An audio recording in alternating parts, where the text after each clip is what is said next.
Hai guys, welcome back di channel YouTube Brakajana. So, di konten kali ini aku pengen share 5 kesalahan ilustrator pemula. Jadi, apa aja itu nanti aku akan share. Tapi sebelum lanjut jangan lupa bantu aku untuk mengembangkan channel ini dengan cara di-subscribe dan juga nyalakan loncengnya. Thank you. Oke, sebelum mulai dari yang pertama, jadi kenapa aku buat video ini? Karena memang banyak banget teman-teman yang sharing atau curhat ke aku tentang keluh kesahnya menjadi seorang ilustrator di awal-awal. Dan dari sekian banyak orang ternyata itu ceritanya itu relate semua, hampir sama gitu keluh kesahnya. Akhirnya ya udahlah, dengan pengalamanku yang sudah hampir 12 tahun di industri ini, aku pengen share nih. Mudah-mudahan teman yang pengen jadi ilustrator itu nggak ngelakuin kesalahan ini. Oke? Yang pertama adalah terlalu terfokus ke alat. Nah, jadi maksudnya ini adalah kadang teman-teman itu memfokuskan dirinya ke alat, bahwa mereka berpikiran atau punya mindset menghasilkan karya yang bagus harus punya alat yang bagus. Contohnya di sini banyak banget anak-anak yang mereka berpikir harus punya iPad dulu baru bisa menghasilkan karya yang bagus. Padahal sebenarnya kayak aku dulu, aku mulai itu tahun 2010. Ketika awal aku menerima order, aku kondisi tidak punya komputer, tidak punya laptop, dan aku mengerjakan orderku itu semua di warnet. Nah, buat teman-teman yang tahu warnet, mungkin tahulah bagaimana kondisinya. Jadi aku mengerjakan semua desainku di warnet. Menurut aku, buat kalian siapapun yang sekarang lagi pengen terjun menjadi seorang ilustrator, gunakan alat yang kalian punya sekarang.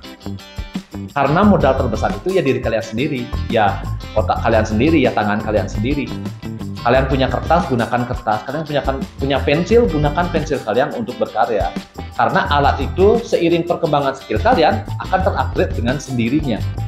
So, nikmatin momen yang ada, pelan-pelan aja. Nanti kalian suatu saat akan punya alat yang benar-benar kalian impikan. Next, yang kedua, selanjutnya adalah kesalahan ilustrator pemula adalah terlalu sering membandingkan dirinya dengan seniman lain. Nah, ini problem menurutku. Kenapa? Karena kan apalagi sekarang dengan adanya sosial media, dengan begitu banyaknya referensi. Nah, mereka ini baru mulai, kemudian mereka terkadang melihat referensi di Instagram. Ketika mereka mulai menggambar, mereka akhirnya membandingkan karya mereka dengan karya orang-orang yang sudah lebih dulu terjun di industri ini gitu. Itu menurutku nggak apple to apple. Karena ya bayangkan aja, misalnya aku nih, ya sudah 12 tahun menekuni menjadi seorang ilustrator, terus ada anak yang baru beberapa hari menjadi ilustrator dan kemudian dibandingkan, itu kan nggak pas gitu perbandingannya menurutku. Dan rata-rata ketika mereka buka Instagram itu insecure kebanyakan. Jadi mereka menganggap, kenapa ya karyaku nggak sebagus dia, kenapa ya kayaknya aku nggak berbakat nih. Jadi ada banyak alasan karena mereka sudah menetapkan standar. Padahal menurutku ketika di awal kalian boleh terinspirasi dengan orang lain, tapi menurutku harus fokus dengan apa yang kalian kerjakan. Karena yaitu seperti yang aku bilang tadi, skill itu akan terupgrade seiring latihan yang kalian buat. Dulu aku pertama kali itu latihan gambar bisa sampai sehari 10-20 sketsa dalam satu hari. Karena saking pengennya aku bisa gambar. Dan yang terpenting juga sebenarnya karya seni itu tidak untuk dibandingkan. Jadi karya kalian, ya udah karya kalian, jangan pernah membandingkan karya kalian dengan karya orang lain. Karena nantinya yang ada itu bakal apa ya? Jadinya bakal kayak kita itu stuck di sana aja. Ya udah kita pede aja dengan apa yang kita punya, kita kembangin itu aja. Selanjutnya yang ketiga adalah terlalu memusingkan style. Nah, ini juga banyak nih teman-teman yang ketika baru mulai menggambar, baru pengen terjun menjadi ilustrator, itu memusingkan style. Rata-rata tuh datang, beli Raka, aku tuh belum punya style loh. Gimana ya caranya menemukan style gambar? Nah, itu sering banget. Nah, jawaban untuk itu sebenarnya adalah begini. Kalau kalian baru belajar gambar, kalian jangan memusingkan style dulu. Yang harus kalian lakukan adalah menggambar apapun yang kalian inginkan. Misalnya kalian pengen gambar style realis, ya udah kalian gambar realis. Kalau kalian pengen style yang agak doodles, ya udah bikin yang doodles. Kalau pengen yang agak pop art, bikin yang pop art. Jangan memusingkan itu. Karena di awal yang terpenting adalah kalian harus latihan dulu nih, bagaimana tangan kalian biar luas. Artinya antara otak dan juga tangan ini bisa seginilah, sevisi lah. Artinya kan kadang kita udah punya ide, tapi karena kita jarang latihan, jadi kita nggak bisa ngegambar nih, karena kita nggak pernah latihan gitu. Di awal itu yang paling penting, kita latihan. Karena style itu muncul dari akumulasi latihan yang kamu kerjakan selama ini. Contoh misalnya karyaku yang di belakang ini nih, kalau kalian lihat karyaku yang di belakang ini, aku tidak akan mungkin bisa menghasilkan karya ini sekarang tanpa latihan yang aku lakukan dari tahun 2010. Artinya dari begitu banyak experience, begitu banyak latihan, berjam-jam aku konsisten latihan, akhirnya muncullah gambar ini. Dan style itu biasanya yang menamakan itu ya orang lain gitu. Oh, stylenya Beli Raka model begini, oh stylenya si A model begini. Ya udah, jangan memusingkan style, kasih orang lain aja.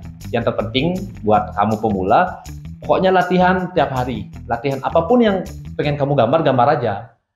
Karena ya itu tadi, style atau art stylemu saat ini adalah akumulasi dari hasil latihanmu selama bertahun-tahun.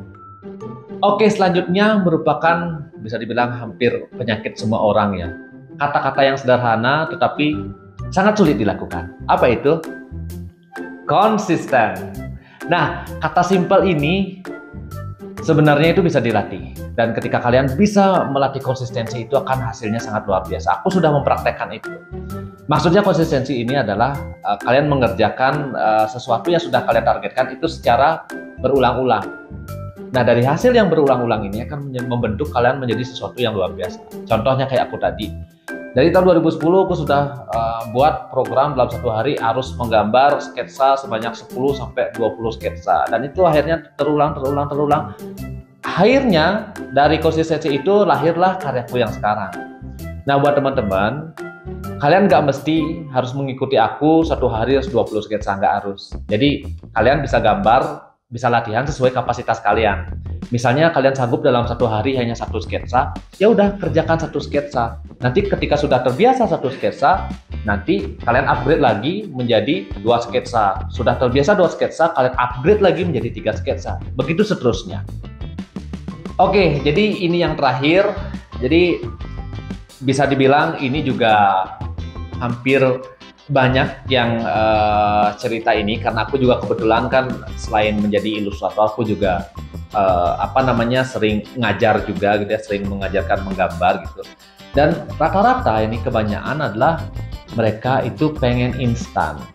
Nah, aku lihat mereka itu malas untuk melewati proses karena menurutku dalam sebuah apalagi belajar menggambar itu tidak ada shortcut ya. Walaupun sekarang sudah dimudahkan dengan adanya alat gitu, dengan adanya iPad, dengan adanya pen tablet, itu nggak serta-merta akan membuat kalian bisa langsung pintar menggambar, enggak. Semua ada prosesnya. Nah, menurutku nikmatin prosesnya, jangan berpikir hari ini belajar harus hari ini bisa, tuh jangan. Sesuai dengan rangkuman yang tadi aku bilang dari nomor 1, 2, 3, 4, yang jelas kalian pertama itu benar-benar harus nih, aku nih pokoknya pengen bisa gambar. Oke, satu hari aku akan mengerjakan gambar. Apapun yang aku lihat akan aku gambar. Benda terdekat yang ada di sekitarku akan aku gambar. Ya udah konsisten. Dan jangan pernah kayak, wah aku realis nih, pokoknya aku harus ngegambar realis terus. Di awal-awal nggak usah kayak gitu. Kalau memang sehari ini kamu gambar realis, ya udah gambar realis. Kalau besok pengen gambar pop art, gambar pop art aja. Jangan memusingkan itu. Maka dari sana kalian akan berproses. Dan sampai akhirnya pun akan jadi sesuatu yang memang maksimal ke depannya. Oke, sekian dulu untuk konten kali ini. Mudah-mudahan apa yang aku share hari ini bisa ya memberikan insight buat kalian. Apalagi buat teman-teman yang masih pemula, yang pengen terjun menjadi ilustrator kayak aku.